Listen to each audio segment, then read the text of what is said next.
Pada periode waktu berikutnya, Su Chen bersembunyi di rumah untuk melatih teknik pedang, teknik tempering tubuhnya. Karena dia tidak akan pergi keluar, masalah kematian Liu Mubai tidak ada hubungannya dengan dia.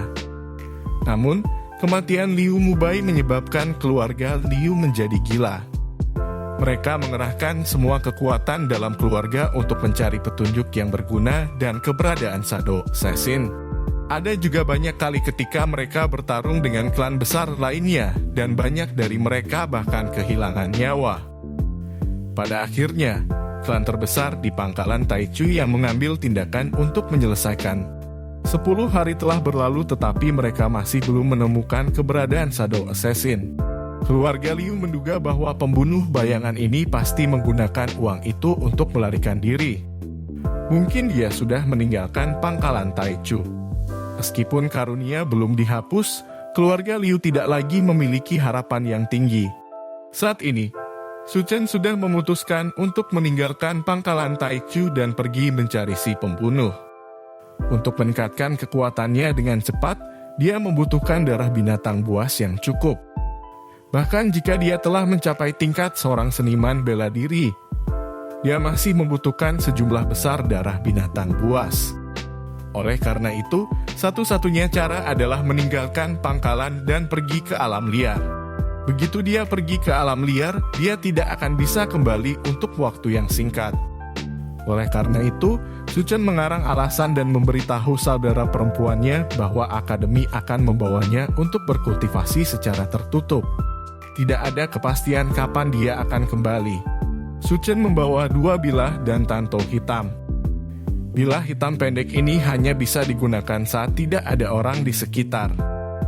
Setelah dilaporkan, akan merepotkan untuk mengatakan bahwa dia memiliki senjata Shadow Assassin di tangannya. Setelah semuanya siap, Su Chen meninggalkan pangkalan. Di gerbang kota, sekelompok tentara sedang berpatroli. Para prajurit semuanya magang bela diri dan kapten tim patroli adalah seorang seniman bela diri. Mereka bertanggung jawab atas keamanan di gerbang kota, serta menangani serangan binatang buas.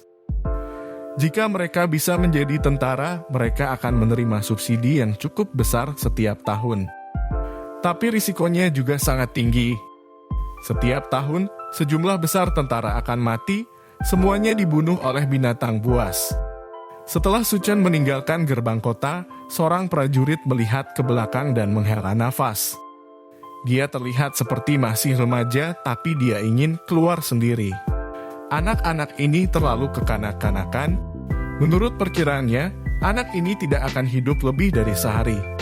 Dia menganggap Su Chen sebagai jenis magang bela diri yang mempertaruhkan nyawanya untuk mendapatkan uang. Ada banyak orang seperti ini di pangkalan Taichu.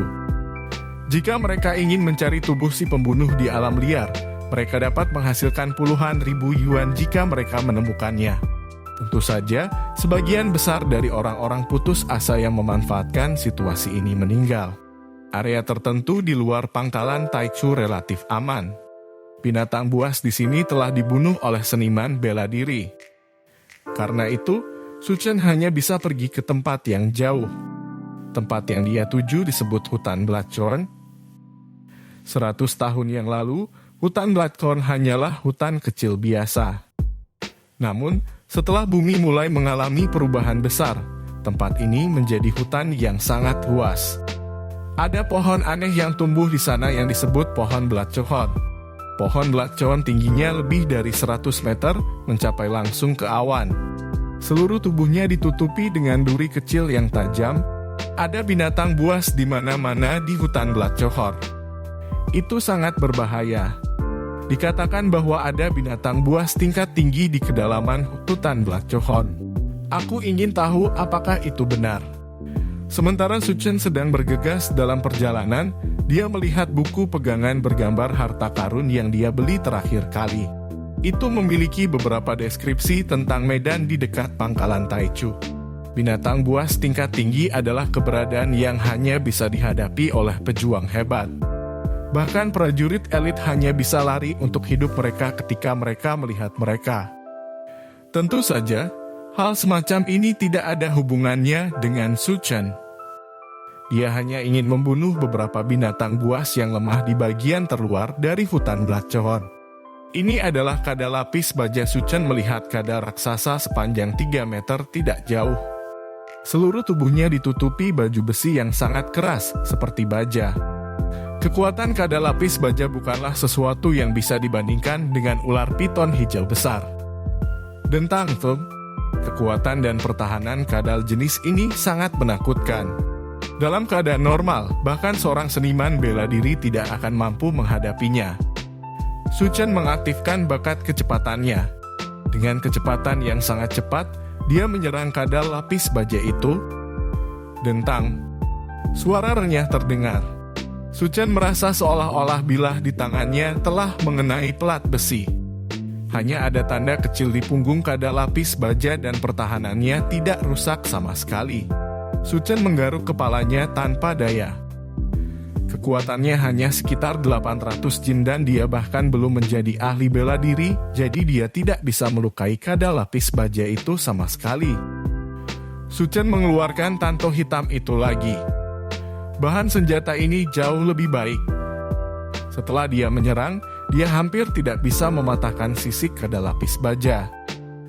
Serangan Suchen menjadi mempesona dan dia meluncurkan serangan frekuensi tinggi ke kadal lapis baja. Kadal baja itu marah. Di matanya, manusia hanyalah serangga kecil yang terus mengganggunya. Kadal baja ingin membunuh Suchen tetapi kecepatannya terlalu lambat dibandingkan dengan Suchen, sehingga tidak bisa menyentuhnya sama sekali.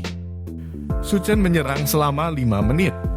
Luka kecil yang tak terhitung jumlahnya dibuat di tubuh kadal baja dan pada akhirnya, kadal baja jatuh ke tanah karena terlalu banyak mengeluarkan darah. Suchen terengah-engah. Luka kecil yang tak terhitung jumlahnya dibuat di tubuh kadal baja dan pada akhirnya, kadal baja jatuh ke tanah karena terlalu banyak mengeluarkan darah. Suchen terengah-engah. Serangkaian serangan ini juga sangat menguras staminanya. Mengambil kantin yang disiapkan khusus, Suchen mengumpulkan 10 porsi darah binatang buas sekaligus. Ini adalah batas yang bisa dia bawa. Setelah mengumpulkan semua ini, Suchen terus maju.